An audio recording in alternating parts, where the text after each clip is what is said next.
Hey happy viewers, in this video we'll see how to grow strawberries easily and 5 important but easy tricks to be successful with it.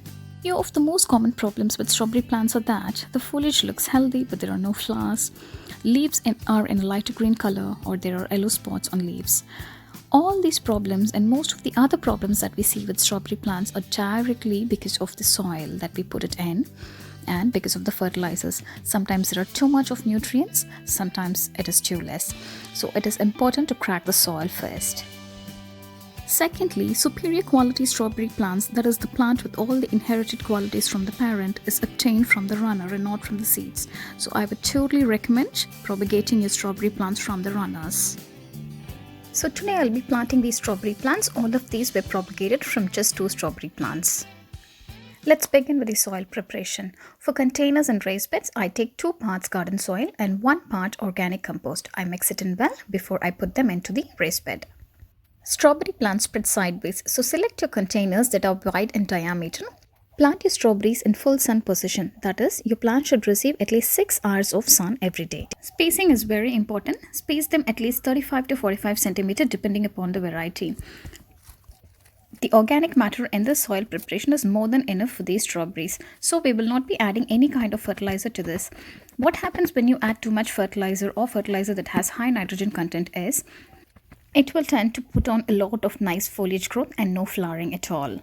You can also select homemade compost, but when you're selecting homemade compost to this soil preparation, see to that your compost is fully done. Half-done compost tend to release a lot of nitrogen when it is trying to break down, so that will also cause a lot of foliage growth and will not help in flowering. There are so many useful benefits because of mulching. One is moisture retention, it suppresses the weed growth, and when it comes to strawberries, it gives a nice cushion for the strawberries. Straw mulch is one of the most recommended one for strawberries, and we have taken sugarcane straw mulch. We're giving it a good clean and then our strawberry plants will be ready. This is approximately after 2 weeks of planting. You can see strawberries have started to come and there are lots of flowers as well. This is the stage you can go for netting. So if you have a lot of pests around, you can go for a net.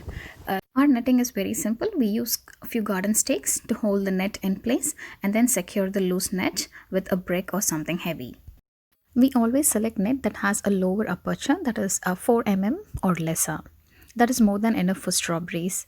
And this net is not an expensive one. It's a very cheap one that you can get from your garden centers. This is how the plants are looking after 6 weeks. We started to pick a lot of strawberries almost every day.